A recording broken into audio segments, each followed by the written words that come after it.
What is up, everybody? I wanted to bring you guys, if you follow me on Instagram, you knew this was coming, but I did an event last night at church, and I wanted to show you guys what I packed in my bag. C200, Canon 5D Mark IV, which is in my hand, but I'll just take you guys through everything. I'm going to record it with my iPhone so that way you get exactly what was in my bag, the bag that I'm using, and how everything was arranged in there, because to me, I love seeing that, how people organize their bags. So this is the bag I used for that event that I filmed last night. This is the Lowetech Protectic 450 AW. Now, I didn't think this bag would work for me once I got the C200, but with a little finagling and some changes that I'll show you to the actual C200, it seems to be working out really well, so I'm pretty happy with it. On the side, I have Joby GorillaPod, just in case. I ended up not needing it, but the Lowepro bag has these attachments that you can add to the outside of it, like this little pocket, as well as straps, and you can put them all over the bag. On this side, I have a little pouch that I just keep some tools in, and this is another part of the C200 monitor mount, just in case I needed it. This cool red tool that I got, an Allen wrench, some quick screws that come with the C200. Just sort of the miscellaneous tools and different things over there is what I keep. Then in the actual bag itself, I don't keep anything in the outside pockets, maybe business cards sometimes, but not right now. And the pocket on this side, the see-through pockets, the laptop pouch, I don't have anything in it. But then over here is my ND filter for if I'm using the Canon 5D Mark IV. Then here I have the video cable for the monitor for the C200 and the XLR cable that I use. This XLR cable is the second one that I had. The first one actually got stuck in my camera, and I sort of had to get it out. Luckily, everything was okay. This one was recommended by Tomas Villegas, and it's been working really, really well so far. I like the 90-degree end for the microphone side. I'll leave links for all the stuff down in the description below. But then getting over to the main side of the bag, I have this little light here. Now, I know a lot of people use the aperture version of this, but this one was a lot less expensive, or at least like $10 or $15 less expensive. Standard on-camera LED. It's got this magnetic diffuser on the front. You can put gels underneath. It gets really dim and gets really bright. It's nice, really, it's just in case. It comes in this little pouch, which also comes with all kinds of mounts. You got like a phone mount, charging cable, cold shoe mount, just everything you would need all in one little bag. So it's really handy. I have it in my bag all the time.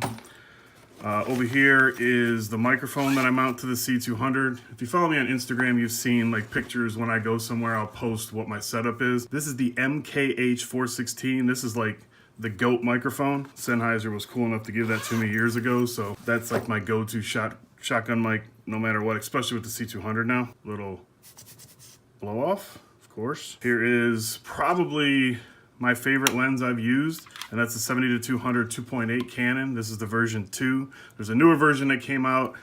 I've watched videos on it and a lot of stuff, and there's really not much of a difference for me to upgrade. But if you were just getting into the 70-200, the version 3 is probably the way to go. Here's the 24-105 f4. This is what usually is on the C200. So this is like my go-to lens here. Then, like I mentioned, the Canon 5D Mark IV. I keep this in the bag for last night when I had the C200 with the 24-105 on. I had the 70-200 on this and took some snapshots. So came out really good.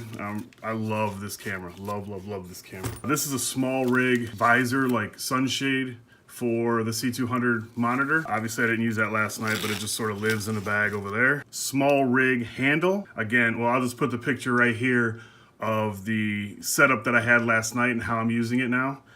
The reason why I'm not using the Canon mount, which I've mentioned in other videos, is just you need a tool to put it on and off. I needed something quicker, so this has got the NATO mount, so I'm able just to slide it on, lock it down, and then I'm done. And the NATO mount has two spots to where it can't just slide off. There's also a cold shoe up here, so that's handy. This is the handle for the C200. It's got some controls on it. And the way I had it set up last night is I used this on the one side and the small rig handle on the other to do handheld. So I love this handle, so this always goes on. This is the Canon C200 monitor. Not the greatest monitor, but it's integrated to the camera, so I love it. I use it mounted to the top plate, which I'll show you in a minute, just with a bolt. So that's one more, that's like the only thing now that I still have to use a tool for.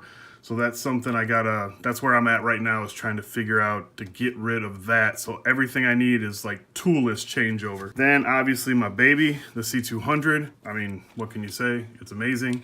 But what I've changed on it is I've got this small rig cheese plate. It's pretty much standard if you got a C200 now. Mondo uses one, Tomas uses one. Like anybody that I know of that has a C200 uses one. So I got that.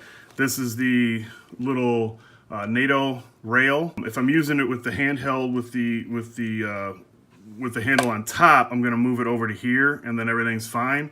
But I think I'm just gonna order another one of these and mount it here, so that way I can just put the handle on the side if I'm gonna be doing handheld stuff, or I can put it on the top for just like normal everyday stuff. This is the mount that came with the Canon C200 for the shotgun. I like it, but as you can see, it sticks out pretty far. It fits in the bag, but it's actually mounted with Phillips head screws. So again, there's another tool that I need. So again, I'm gonna look for something with this. Maybe I can find a NATO mount for it to where I can put another little NATO rail over here, mount it to there, and then take it on and off. I'm looking to make everything, so when I break down the C200, it's basically this cheese plate and maybe a couple NATO mounts, and that's it. So that way when I pack up and I go to an event or something, I can just take pieces out, put them on, and be done without having to worry about having tools and stuff like that. Just time is money type of thing, and I like to be as efficient as possible. This Manfrotto plate just lives on the bottom. That's what I use on my tripods.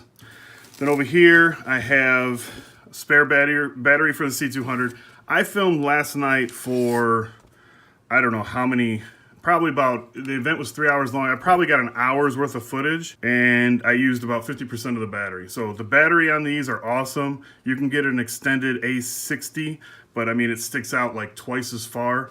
So just not really for me. I have 3 of these BPA 30s, and that's perfectly fine. If it's a long event, I think 3 would get me through. So no big deal there.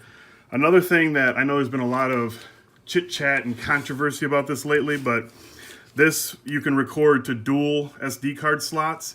And when I'm doing any type of event, like this event that I did last night, I'm gonna cut a 30-second version of it that's gonna play on school announcements in the morning to let kids know that we have this event. And then we're also having a little bit of a longer one that's playing at the local high school football game on the Jumbotron. So anything that I shoot, anytime I turn on my cameras, it's important. So I don't wanna lose anything. So I know a lot of people were saying, oh, this isn't a pro camera, blah, blah, blah. You know, you don't need dual when they were talking about the Canon, the new Nikons. But to me, after I got the Canon 5D Mark IV, which has dual slots, I can't see going back to not having it. So any camera that I have from this point forward, it's gonna have dual slots and the ability to record to dual slots. So that's what I did last night. I was recording redundant from slot A and slot B together. And then also, if you don't know, you have the CFast over here. It's just a single, and you can't record like raw to the CFast as well as something to the SD. So that's a little not great in my opinion. I wish you could do both, but you can't, so it's fine. So that's it. That's everything that's in my bag for this event that I did at church last night. So this is basically my full kit about all the time. A few things that change is sometimes I have the drone in here worked in. So that's going to be it for this one. I hope you guys enjoyed it. If you did, you can show me by hitting a thumbs up. If you've yet to subscribe, you can do that down below. And yeah, let me know what you guys think of this setup. I'm pretty happy with it. When I do a bigger event, I usually need one more bag for more audio stuff and just more gear. So I don't know. Let me know what you guys think in the comment section below. I will talk to you guys in the next one. Thanks for watching.